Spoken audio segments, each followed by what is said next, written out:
Elle est étudiante en cinéma, elle est pressée, et pourtant elle n'est pas en train de courir les castings. Amélie enchaîne des rendez-vous bien plus importants pour elle, en cette période de rentrée universitaire. Par jour, au moins 3 ou 4 par jour.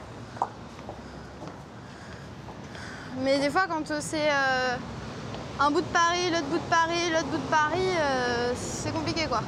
Amélie, 19 ans, n'a jamais vécu à Paris et elle a bien du mal à se repérer. C'est là-bas. Non. C'est là-bas. Oui, faut aller là-bas. Comme près d'1 million d'étudiants cette année, Amélie est à la recherche d'un appartement. Ce jour-là, elle court visiter une chambre de bonne à 500 €. Elle a rendez-vous en bas de l'immeuble avec le propriétaire. Voilà, 88. C'est là. Mais bizarrement, il n'est pas là. Elle décide de lui téléphoner. Il y a l'air d'avoir personne. Oui, bonjour, je vous appelle pour la visite de l'appartement. Malheureusement, je suis en train de signer le contrat. Il y a tellement de demandes que le propriétaire n'a même pas pris la peine de la prévenir. Ben, merci, le contrat est déjà signé. Amélie aurait pu attendre encore longtemps en bas de l'immeuble. Allô? Voilà, au revoir. Il vient de me raccrocher au nez. Voilà. Enfin, je suis dégoûtée. Alors, pour sa prochaine visite, Amélie est bien décidée à ne plus se faire avoir. Elle veut arriver avant tout le monde. Mais le lendemain, son plan ne va pas se dérouler comme prévu. On a à peine un quart d'heure d'avance. On est un petit peu en retard. Et il y a déjà beaucoup de monde. Ah ouais, oh là là. Aïe aïe aïe.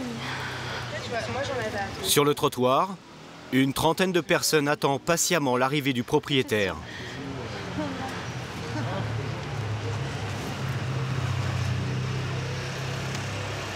Et voilà. Voilà. Oh non. C'est quand même désespérant. Sur cette annonce, il n'y avait aucun numéro de téléphone. Juste la même heure de rendez-vous pour tout le monde. Quand elle arrive, la propriétaire se sent dépassée. Elle ne pensait pas avoir autant de candidats. Mais je ne dirai pas tout le monde, c'est pas possible. Ce genre de pratique répandue commence à agacer des étudiants. C'est le petit sadisme des propriétaires. Certains sont venus avec leurs parents, comme ces Belges qui patientent déjà depuis 1 heure. Ils ne s'attendaient pas à une telle course et à devoir débourser autant pour une chambre à Paris. 440 € pour 11 mètres carrés. Il y a tellement de demandes que je ne vois pas pourquoi ils baisseraient le prix. Il n'y a aucune raison de baisser. Mais vous étiez les premiers arrivés, donc vous êtes fait prendre votre place Ah non, On va s'imposer. c'est pas parce qu'on est venu ici qu'on va pas se présenter là-bas les premiers. On est peut-être belge, mais pas con. Voilà, Le coup d'envoi est donné. L'immense file n'a pas dissuadé les retardataires. Ils sont maintenant 60 à envahir l'immeuble. La propriétaire les reçoit un par un.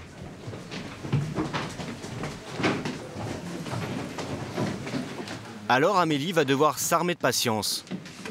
On est entre le premier et le deuxième étage. Et ça va jusqu'au 4e. 4e comme ça. Ouais. Maintenant, il faut attendre. En espérant qu'il n'y ait pas quelqu'un qui signe entre temps. Et qui ne dise pas, ah, vous pouvez redescendre. Au bout d'une demi-heure, certains craquent. Excusez-moi, vous abandonnez ou... Non, je m'en casse. Ouais. Je prends un temps pour ça. Amélie, elle, tient bon. 1 heure plus tard, elle est au 3e. Et toujours bien décidée à visiter coûte que coûte cet appartement. Au bout d'1 heure et demie, sa patience a payé. Elle est à quelques mètres de la porte. Ça y est, on y est. Je vais y arriver. Je suis prête, ouais. Patience et courage. J'en ai besoin. Au revoir. La propriétaire souhaite conserver l'anonymat. Nous filmons la visite en caméra cachée. Donc oui, c'est petit, hein, c'est très petit. C'est quand même bien agencé. Une longue attente pour découvrir une petite pièce. Ça, à la limite. La propriétaire tente de justifier son mode de visite et le prix de sa location. Et voilà. J'aimerais pouvoir prendre mon temps avec les gens, au moins un quart d'heure par personne. Mais vous pourriez pas donner plutôt des rendez-vous individuels ou... Mais je travaille, monsieur. Je travaille. Hmm. Et je suis bien obligée d'assurer ma retraite parce que c'est pas ce qu'ils vont me donner qui va me permettre de vivre. Je vous laisse passer. Merci, vous aussi. Au revoir. 5 minutes de visite et c'est déjà au tour du candidat suivant. Le studio lui plaît bien, mais Amélie sait que la partie est perdue d'avance.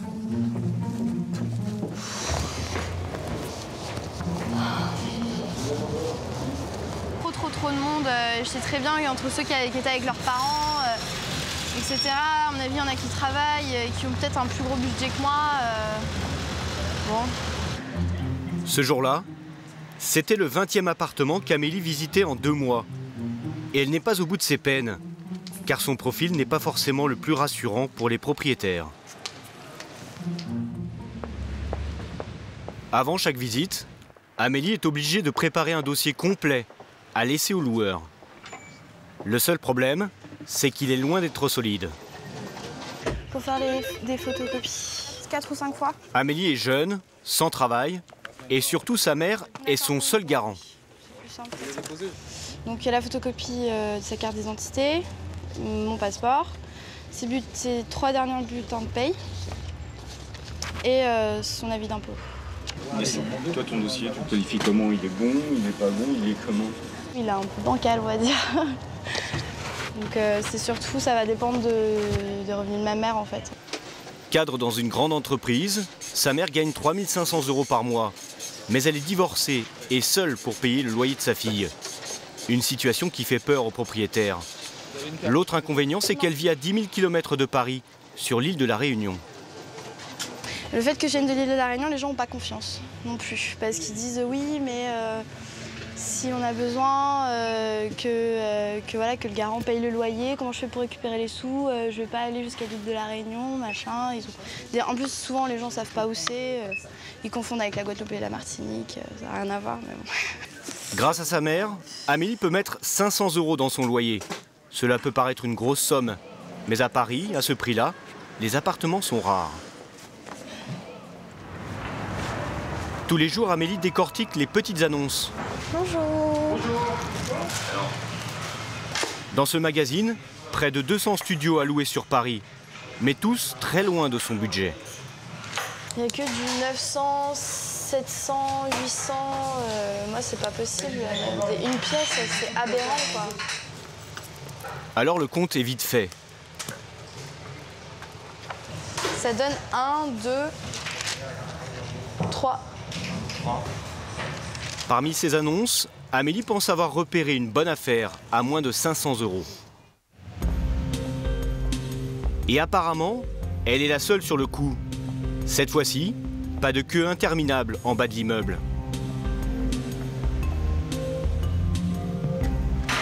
Le studio est situé au 6e étage. Et privilège rare quand on loue une chambre de bonne, il y a un ascenseur.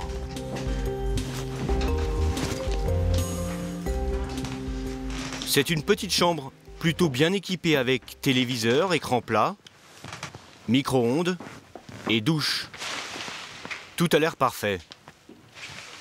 Et les toilettes, d'accord, et c'est privatif? À part peut-être les toilettes situées sur le palier. Mais il y a un souci bien plus grave si on ne connaît pas la loi. Pour payer son loyer, Amélie compte sur l'aide au logement. Environ 200 € que la plupart des étudiants peuvent obtenir auprès de la caisse d'allocation familiale. Mais pour les toucher, il y a une condition. Le logement ne doit pas faire moins de 9 mètres carrés. Ok, donc elle fait 8 mètres carrés, c'est ça? Mais donc du coup, là, les 8 mètres carrés, on ne peut pas avoir les aides au logement? Je sais pas, parce que moi, Apparemment, cette femme le sait bien. Elle est un peu gênée. Sa réponse est évasive.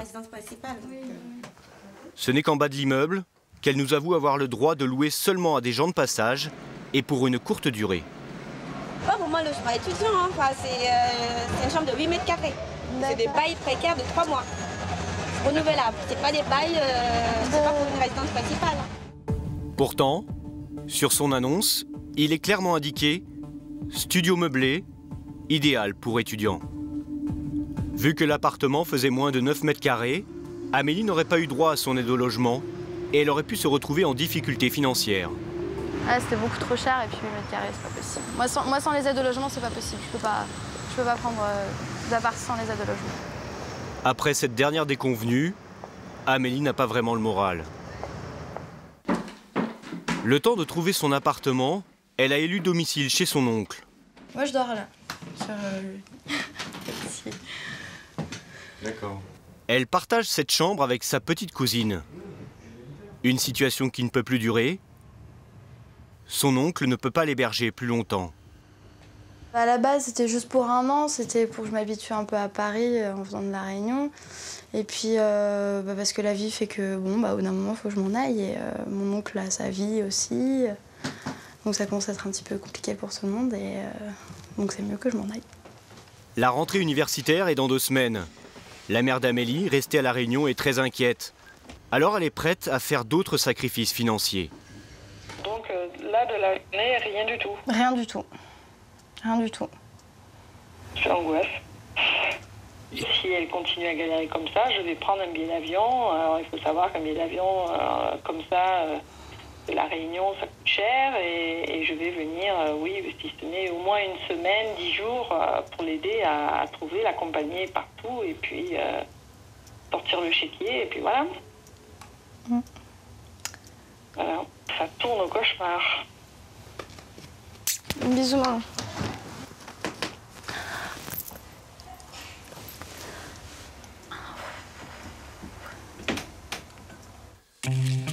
Cet après-midi-là, un beau soleil inonde les rues de la capitale.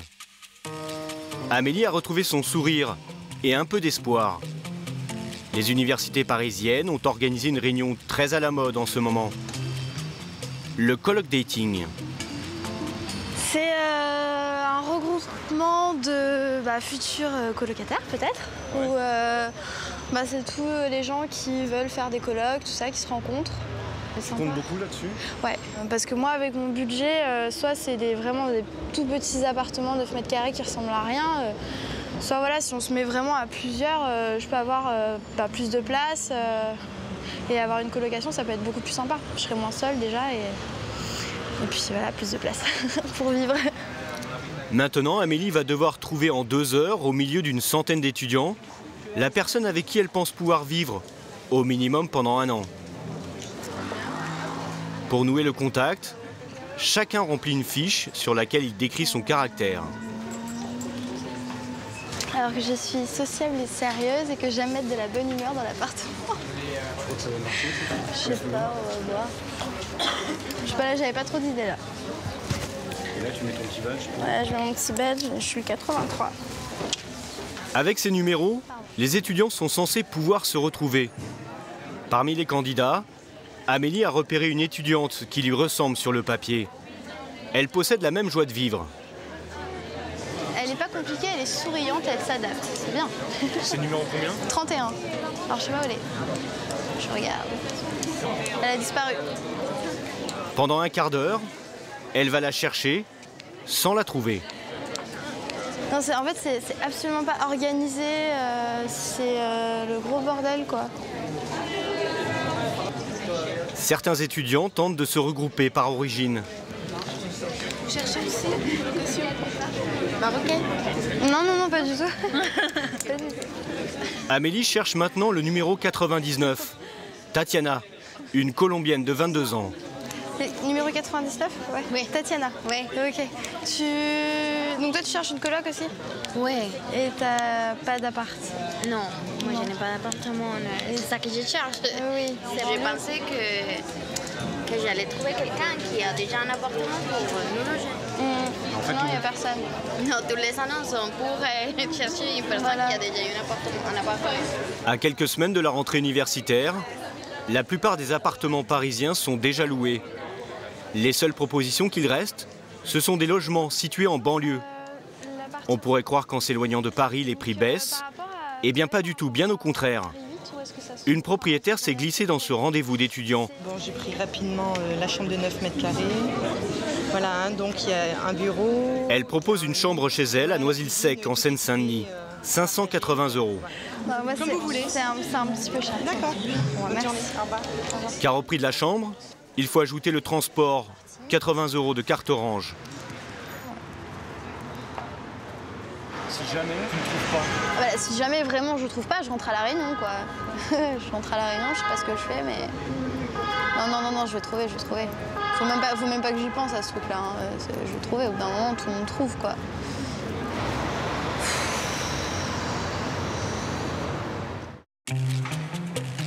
Deux semaines plus tard, nous retrouvons Amélie. Elle apporte quelques affaires dans son nouvel appartement. Après 3 mois de galère, l'étudiante a enfin trouvé une chambre de 11 mètres carrés à 435 €, avec douche à l'intérieur et WC sur palier.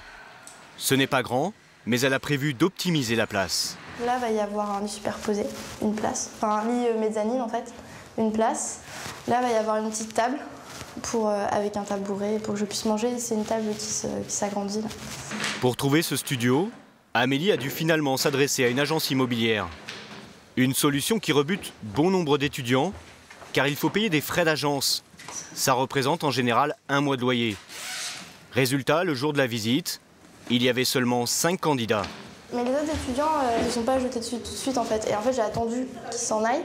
Et pendant que l'agent immobilier était en train de ranger ses affaires et tout, je commençais à discuter un petit peu avec lui en disant que j'étais vraiment très intéressée, que je voulais déposer un dossier. Puis il m'a dit passez à l'agence direct, et puis voilà.